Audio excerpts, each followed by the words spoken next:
is nothing at all difficult about it, and the stars become so much more interesting when you know which is which. It is not true that on a clear night you can see millions of stars, as is often thought. If you can see 2,500 stars, you are doing very well indeed. The star patterns or constellations do not change in position over periods of many lifetimes. So once you have identified a constellation, it will always look the same. Of course, it will not always be in the same position in the sky, because the Earth spins around from west to east, causing the whole sky to turn from east to west in a period of 24 hours, and taking the sun, moon and stars with it. But the familiar patterns are unaltered.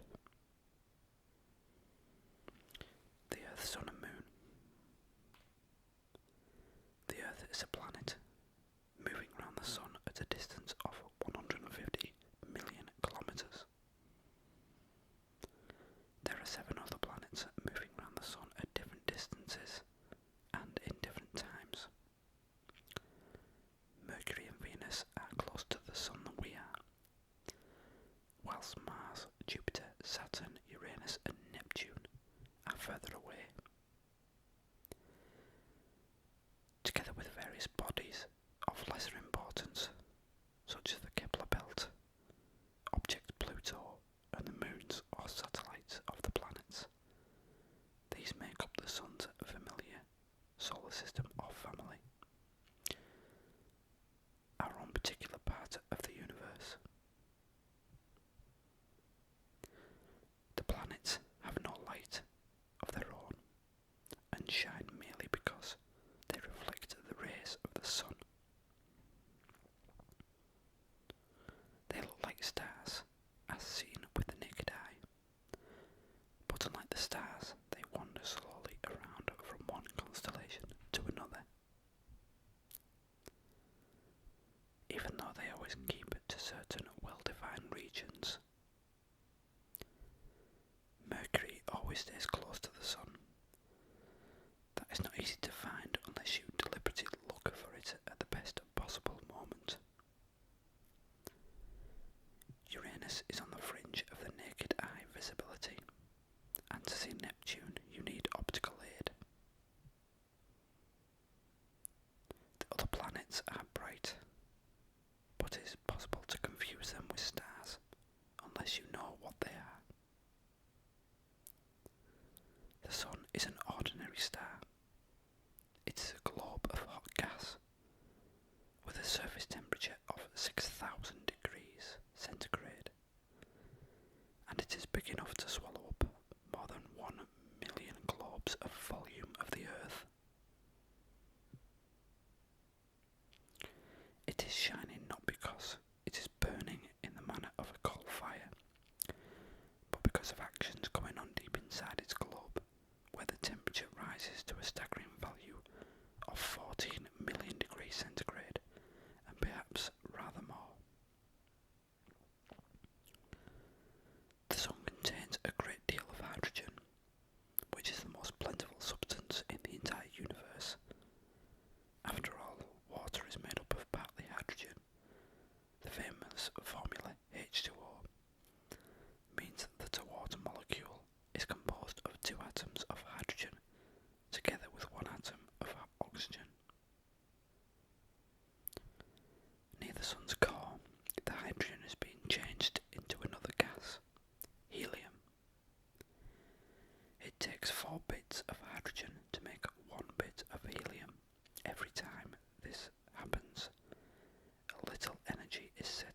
because it sends us almost no heat. It is the Earth's faithful companion and stays together with us as we journey around the Sun. Its distance from us is on average 385,000 kilometres.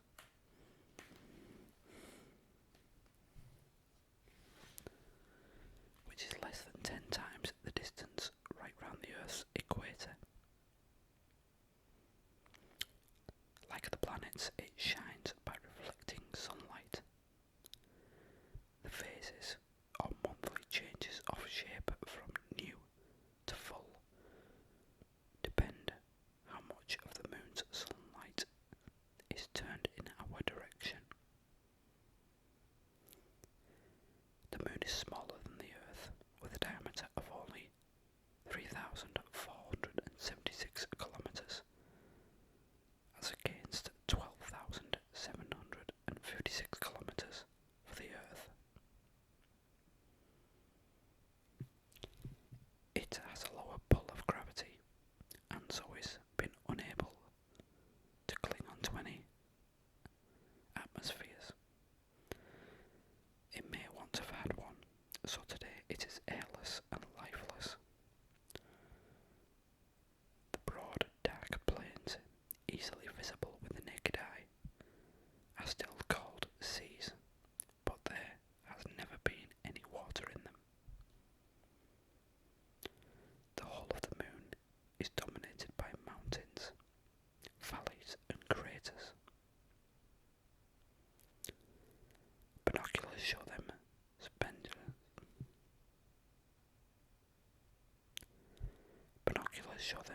splendidly, and the moon is a fascinating world. But one has to admit that near the time of full moon, the stars are drowned in the brilliant light, so only the main constellations can still be seen. The stars. All the stars are visible at night time are themselves suns. They look so small only because they are so far away from us. In fact, they are so remote that it would be clumsy to give their distances in inches or centimetres. And astronomers use a different unit called a light year. Light travels at 300,000 kilometres per second. In a year it covers almost 9.7 million kilometres. And this is the astronomical light year. Light takes 1¼ seconds to reach us from the moon, and only 8.6 minutes from the sun. But the nearest star beyond the sun is over 4 light years away. This immense distance scale explains why the star remnant in the same relative positions, or virtually so, for century after century. The constellations we see today are to all intents and purposes the same as those which were seen by Julius Caesar. The stars are not genuinely fixed, and are moving around in all sorts of directions and all sorts of speeds, but their individual or proper motions seem very slight. Consider a bird flying among the treetops, and then a jet aircraft against the clouds. The bird will seem to be moving the faster of the two because it is closer, but I doubt any bird has yet broken the sound barrier. The stars are so far away they seem to stop. The daily rotation of the sky is, as we have seen, due to the real rotation of the Earth on its axis.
a star by its magnitude.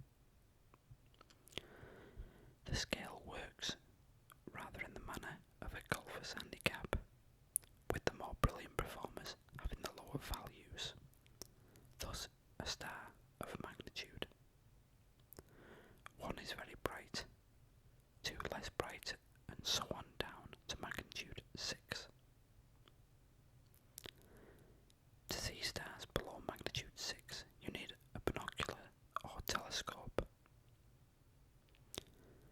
Most of the stars shown in the maps in this book are of magnitude 1, 2 or 3, so they can stand out. The colour of a star depends upon its surface temperature. Our sun is yellow. A star with a cooler surface will be orange or red, whilst Oort's star will be white or bluish. These different colours indicate different stages in a star's life cycle. The red stars are older than the hotter ones. Our yellow sun is about middle-aged. It is important to realise that our sun is unexceptional.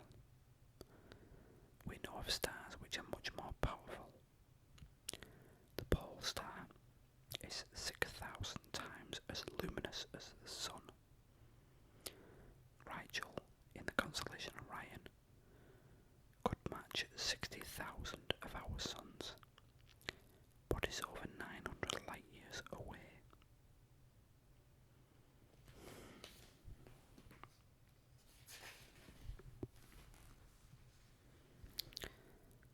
Our star system or galaxy contains about 100,000 million stars. It is a flattened system, and we lie well away from the centre.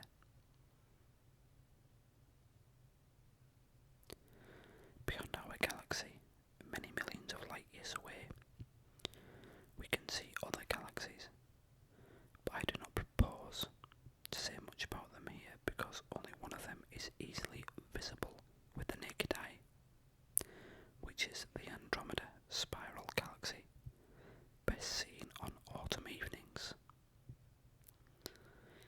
Using powerful equipment, astronomers can now study systems so remote that we see them as we used to long before the Earth was born.